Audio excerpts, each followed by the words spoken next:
This is the new Saramonic K9 wireless UHF system. Apparently the latest and greatest. But if you've been messing around with all these 2.4 gigahertz stuff and you've been wondering if you should dip into the UHF field, well, let me tell you, UHF isn't just a super niche Weird Al Yankovic movie from the late 80s. I'm really gonna do a good job for you, George. I'm a good janitor. Want me to clean your glasses for you? No, I'll make them real shiny, real shiny. Because we're friends, aren't you? It was Michael Richards in his debut, if I recall. You should check it out. Anyways, we're getting off topic. Let's start this out by going over the new K9 set from Saramonic, starting with its build quality.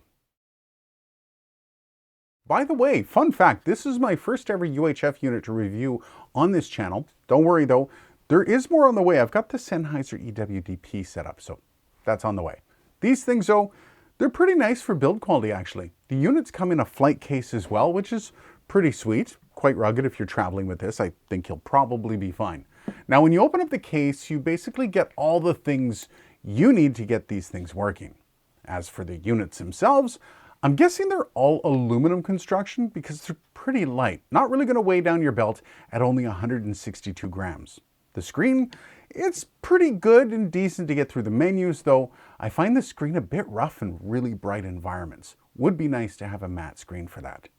The buttons are behind the battery cover on the front, nice touch. And the buttons, they actually feel pretty decent too. The transmitters both come with a USB port and a headphone out, and the receiver just has that one USB. Now, sticking with that receiver unit, you can see two separate outs and a slew of cables that allow you to essentially connect in every way that you can imagine. Also in there, you get the lav mics in their own little case, which is actually a nice touch. Now, at first, I didn't think there was a mute button on these things, which can be awkward on set when you need to use the washroom. But worry not, the back button works as one when you're on the main screen. You just gotta hold it. Now, the included clips works fine, as well as the camera attachment for the receiver. And of course, the transmitters have 32-bit onboard recording, which is really cool. And we're gonna go over the difference between that and the camera in a bit. There is one quirk with those SD cards though. You see, they go in the battery compartment, and if you have meaty, thick fingers like myself, it's a bit like wrestling a pig in baby oil. Sorry, I'm not very good at analogies. Other than all that, that looks pretty good.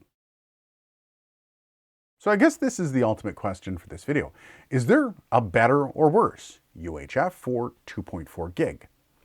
Yes, but also no, and sometimes question mark? So these are considered for professional use. The reasoning for that all comes down to frequency. Basically, UHF stuff spans from 300 megahertz all the way up to 3 gigahertz. The irony is that ultra high frequency stuff like this here operates at a lower frequency than the 2.4 gig stuff. Now, because I'm in Canada, I'm using the 550 to 608 hertz range. Of course, you have to find out what your country allows or doesn't allow, but if you're buying a unit in the country you're planning to use it in, you're probably fine. 2.4 gigahertz stuff is, well, it's 2.4 gigahertz. That's a very common frequency and it's used for all kinds of things, including even Wi-Fi, meaning those frequencies can be a bit busy, and if you're in a really busy 2.4 environment, you may experience something called crosstalk or just interference. When I was at NAB, you may have noticed this when I was showing a unit off. This is my first time playing with Hollyland. And if that happens, you're kind of stuck, and all you can do is move the receiver around to try to find a relatively decent spot. With UHF stuff, on the other hand, well, you've got a range to skip around in, meaning you're more likely to have much less interference. Now, these are considered more consistent and have less connection issues because of that. But there's also another feature difference that's also frequency-based, and that all comes down to size. Think of it this way. The bigger the number, the smaller the wave. For example, here's the difference between 2.4 gigahertz compared to 5 gigahertz. And the lower the number, the bigger the wave. And you can imagine, around 600 hertz would be way bigger, right? Well, there's benefits to both though.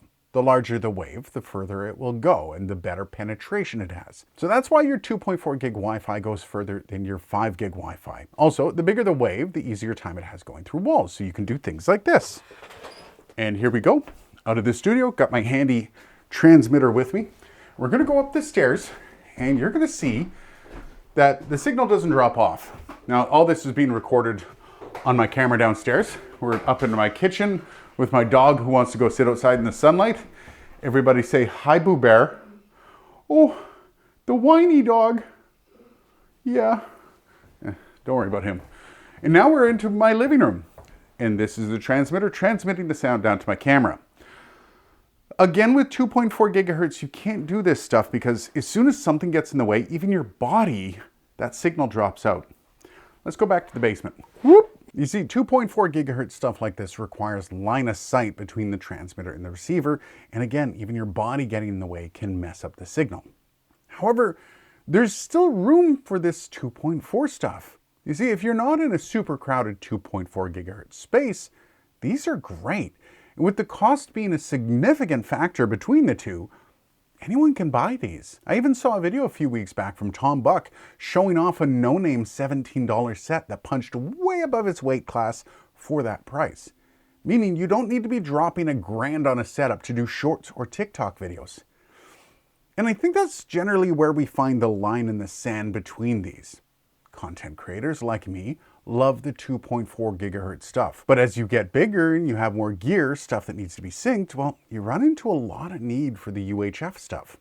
But also, if you need something that is critical that works every time, these things also have replaceable batteries, right? That means you can just swap them out and just keep going.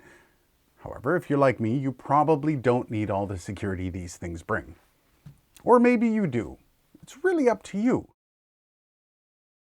Okay, so let's do a little bit of a comparison. This is the Saramonic K9. Bit of a different environment. There are some things going on. I have people upstairs, but that's okay. And now just for fun, this is the Saramonic Ultra. And this is what it sounds like. This is going through my camera and just overall sound quality as we go back and forth. This is the 2.4 gig version. What do you think?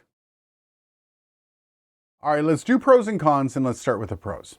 I actually do kind of like this unit outside of a few quirks that I mentioned before.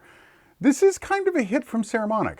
It is priced competitively, and based on its abilities, I would say that $999 price tag is well earned. This is just pushing the competition further to create a more accessible space as well as cheaper options.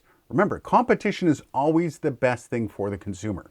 The lav mic? That's fine. You can always spend more on another one if you want a little less noise.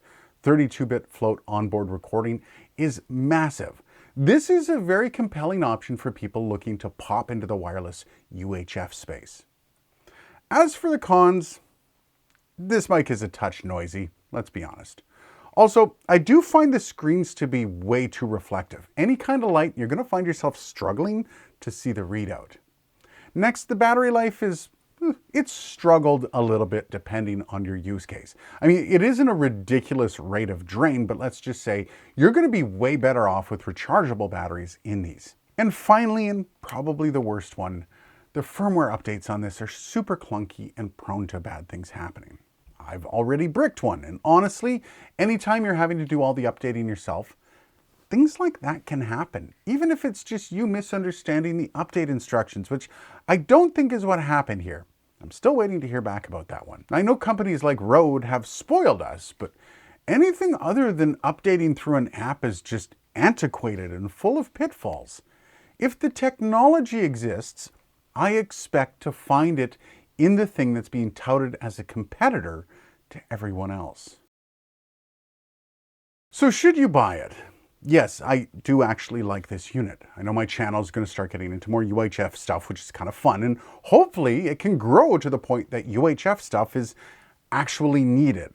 And it's exciting as stuff like this becomes more and more accessible for everyone, and it allows for content creators to even have more control over their product. Things like this just open doors for the creative process, and when things get easier, it just allows the creator to focus on what is important. And that's the content, rather than all the other stuff that weighs it down and just seems to complicate it. I'm gonna have links to this down below, by the way. If you want to support the channel, that's the best way to do it. Cheers, guys, and thanks for watching.